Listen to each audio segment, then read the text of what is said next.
Hola, ¿cómo les va? Yo soy Nicolás Márquez y muchos me consultaron cosas que habían quedado en el tintero, que no se habían podido desarrollar el otro día en la televisión, relativas a la discusión del 2x1, relativas a la década del 70, relativas a los militares presos y a los juicios de lesa humanidad. Y por cuestiones de tiempo y espacio era imposible desarrollar un concepto un poco más amplio, así que me llovieron muchas consultas por internet y yo quiero comentar lo siguiente. No sé si este va a ser mi video más divertido, probablemente no, pero quiero que me sigan el razonamiento. En la década del 70, cuando la guerrilla agredió el país y las Fuerzas Armadas fueron a la palestra por orden de un gobierno constitucional a tener que reprimir la agresión de la cual las instituciones eran objeto, particularmente en el año 75, con el famoso decreto de aniquilamiento que dictó Isabel, ahí las Fuerzas Armadas entran en operaciones de combate.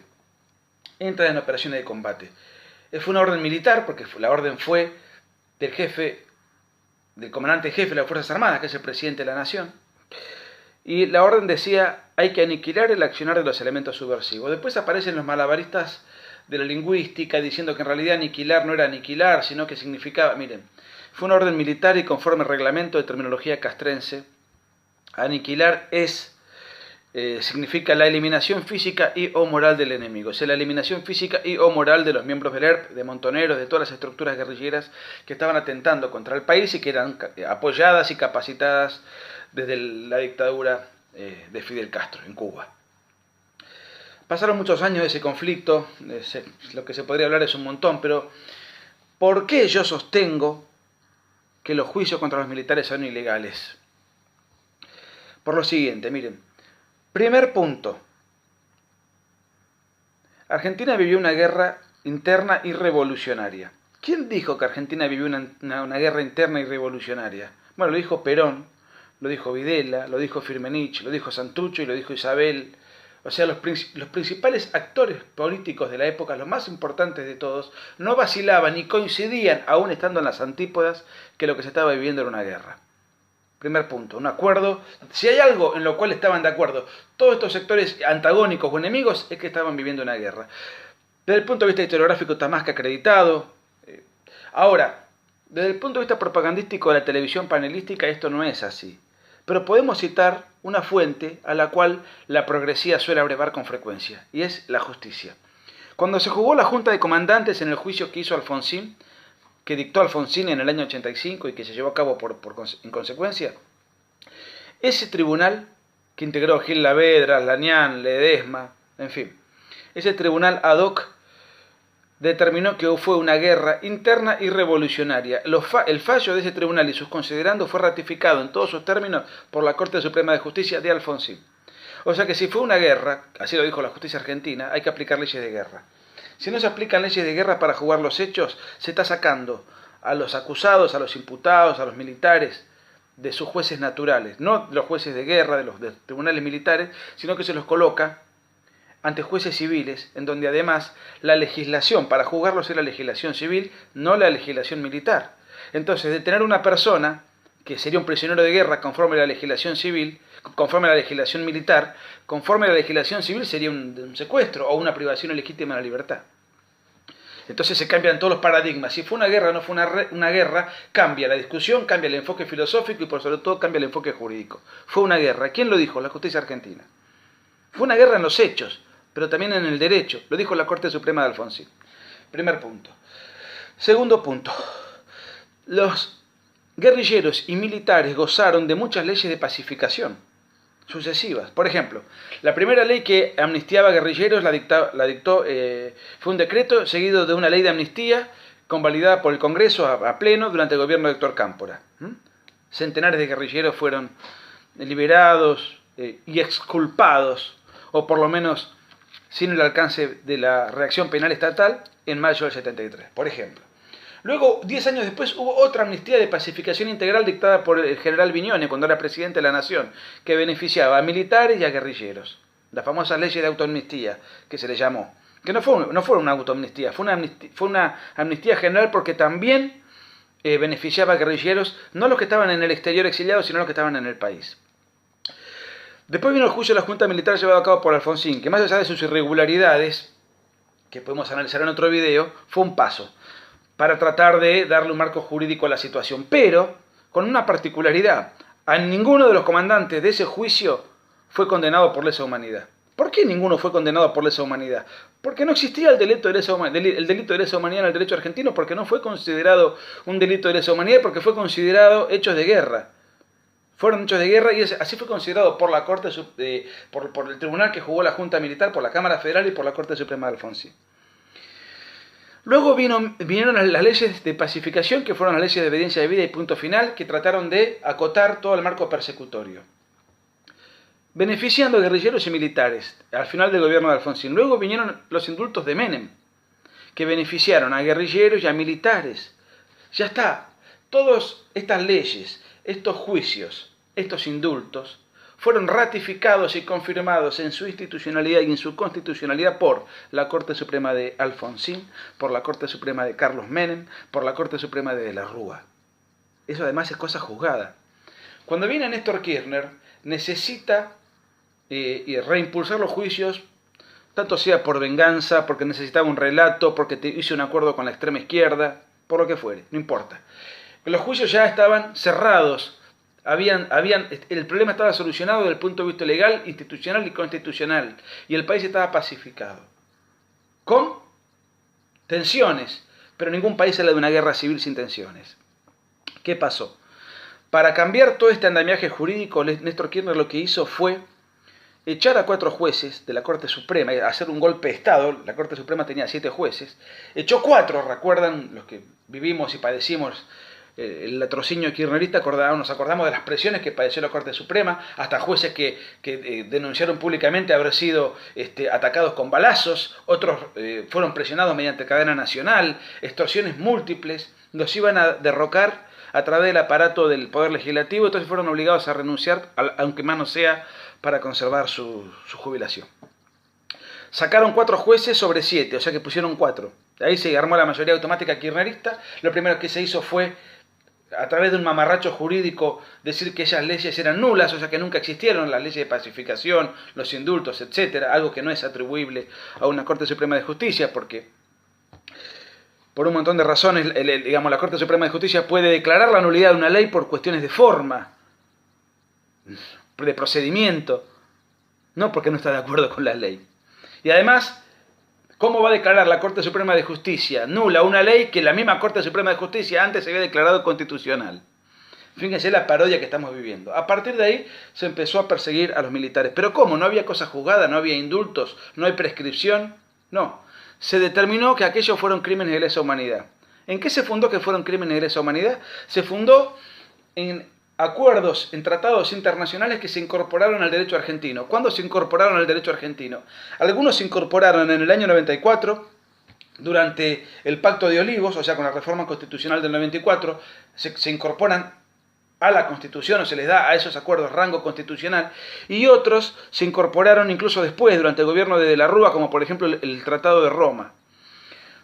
Pero fíjense, no se pueden aplicar estos tratados, estas leyes internacionales que se incorporan al derecho argentino para aplicar o para juzgar hechos ocurridos con anterioridad.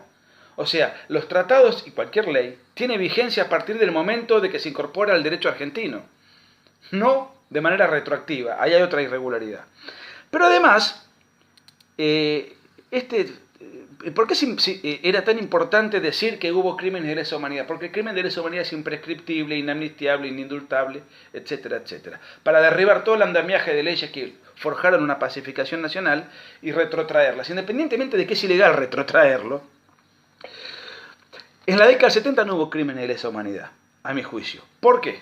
Por 2 razones. Primero, porque no había leyes que dijeran que tuviesen vigencia al momento de los hechos que contemplaron el delito de lesa humanidad. El delito de lesa humanidad se incorpora al derecho argentino con posterioridad a la guerra, mucho tiempo después. O sea que ya de por sí hay un vicio de base. No había delito de lesa humanidad en el derecho argentino al momento del conflicto armado. Por consiguiente, no puede haber delito de lesa humanidad. Si el delito de lesa humanidad se incorpora al derecho argentino con posterioridad, eso tiene vigencia a partir del momento de su incorporación en adelante. Segundo punto.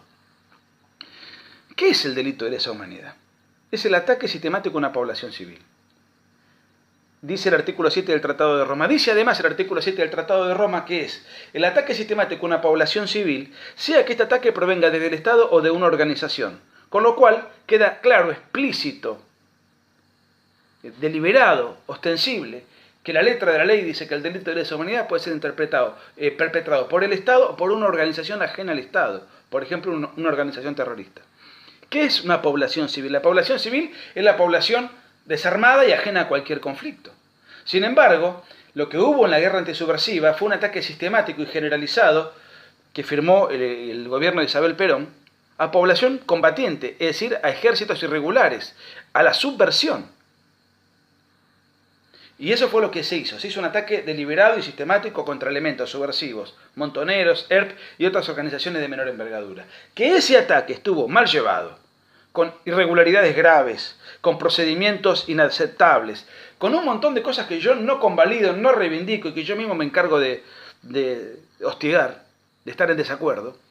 Eso no convierte ese ataque en un delito de lesa humanidad, porque no fue un ataque direccionado a población civil, sino a población combatiente de un ejército irregular. Entonces, por dos razones no fue delito de lesa humanidad lo que se vio en la década del 70. Primero, porque no se atacó a población civil, y segundo, porque no existía al momento de los hechos. De todas maneras, si el objetivo es derrumbar todo este andamiaje en aras de principios superiores, de cualquier abstracción ideológica que pretenda desde lo fáctico impulsar juicios, aunque no se ajusten a derecho, no entiendo por qué no se aplican a la guerrilla. Porque los delitos de lesa humanidad sí son aplicables a la guerrilla. Y sí está comprobado y confirmado que la guerrilla llevó adelante un ataque sistemático y generalizado a población civil. Téngase en cuenta que prácticamente la mitad de los crímenes de ERP y montoneros que están perfectamente identificados fueron contra civiles. La otra mitad contra uniformados y militares, contra policías, miembros de la fuerza de seguridad, miembros de gendarmería, etc. Y casi la mitad fueron contra civiles, sean estos empresarios, sean estos simples transeúntes que morían bajo las bombas que ponían los guerrilleros, o sean estos secuestros o crímenes cometidos contra empresarios a los cuales se secuestraba para pedir, en fin, el botín, el botín para conseguir dinero, un secuestro extorsivo. Muchos de estos seguidos de muerte. Creo que si mañana un gobierno decidiese impulsar crímenes contra la guerrilla, este razonamiento que yo estoy empleando es el mismo, el cual serviría para decir que los juicios contra los guerrilleros son ilegales, tal como lo son contra los militares. Entre otras cosas, porque no existía el delito de lesa humanidad en el momento en el cual la guerrilla operó y actuó. Porque además actuó en una guerra, porque ya fueron amnistiados, porque ya fueron indultados. Obviamente no voy a ser yo el que se va a poner a defender a los guerrilleros. El que me conoce sabe cómo pienso. Estoy en la antítesis de eso. Estoy haciendo un razonamiento de por qué es mentira que hubo delito de lesa humanidad y de por qué todos los juicios que se vienen llevando adelante son ilegales. O sea que los fiscales y los jueces que están detrás de estos juicios, desde mi perspectiva, son prevaricadores. O sea que están llevando adelante una tarea a sabiendas de que es injusta. 12 minutos, 13 minutos duró este video. Yo sé que es aburrido el tema, pero me pidieron muchos por las redes sociales que aclare el asunto. Esa es mi perspectiva. Y un solo dato más. ¿Cómo sé yo, o por qué yo llego a la conclusión de que el accionar militar no se dirigió a población civil, sino a población combatiente? Primero, porque así lo determinaron los decretos de aniquilamiento. Segundo, la cantidad de desaparecidos y de muertos en combate, que según los informes oficiales es aproximadamente 7.000 y fracción, durante la guerra civil que vivió la Argentina. Dentro de ellos hay desaparecidos, hay muertos en combate, etc. Están los listados oficiales que fueron pulidos por el gobierno de Cristina Kirchner en el año 2015. Si ustedes ven la cantidad de bajas que tuvieron montoneros, el ERP y otras organizaciones menores, son más o menos esa cantidad, 7.000, 6.500. Se puede variar porque en una guerra irregular no existen listados categóricos, sistemáticos. Ni siquiera sabemos nosotros todavía cuántos ingleses murieron en Malvinas, por ejemplo. En las guerras, y es una guerra regular, acorde con toda una normativa de derecho internacional, distinto a una guerra irregular. O sea, ni siquiera nosotros sabemos positivamente cuántos ingleses murieron. Fíjense el nivel de error, de margen de error, los guarismos, la imprecisión que representan. Ahora, Si ustedes ven las cantidades de bajas que los montoneros dicen haber tenido, la cantidad de bajas que el ERP dice haber tenido, y la cantidad de bajas que organizaciones más chicas dicen haber tenido, en todos los datos, todos los documentos internos de las organizaciones guerrilleras, en los documentos de los diarios, etcétera, etcétera. Esto yo lo analicé en un libro que se llamó La mentira oficial y que vamos a reeditar dentro de poco, pues muy importante. Ahí ustedes pueden ver que la cantidad de bajas en la guerrilla es de una manera proporcional muy similar a la cantidad de bajas en combate o desaparecidos que hay en los informes oficiales. Esto confirma, una vez más, entre muchas otras cosas, que los caídos en esa guerra por la represión militar, en su inmensa mayoría, salvo excepciones lamentables y desdichadas y repudiables, fueron integrantes de las organizaciones guerrilleras. Por consiguiente, el plan sistemático y generalizado fue dirigido contra población que formaba parte de estructuras político-militares. Si murió alguien ajeno a la contienda es un episodio lamentable, repudiable, etc. Pero eso fue por excepción y no por regla general. No fue sistematización, sino excepción. A mí me da mucha lástima que estemos 40 años después de una guerra civil siguiéndola discutiendo cuando ni siquiera Europa discutía la Segunda Guerra Mundial 40 años después. Ya era un asunto, por eso son países prósperos que se pudieron recuperar de su grande catástrofe y nosotros seguimos toda la vida empezando a empezar. Pero esto es al margen. Desde mi óptica no es inválido decir que no hubo crimen y lesa humanidad y que los militares están injustamente detenidos. Esto es una opinión técnica, jurídica e historiográfica. Si alguien cree que estoy en desacuerdo, que suba un video y me refute con argumentos jurídicos y con argumentos históricos. Y lo seguiremos discutiendo. Chao.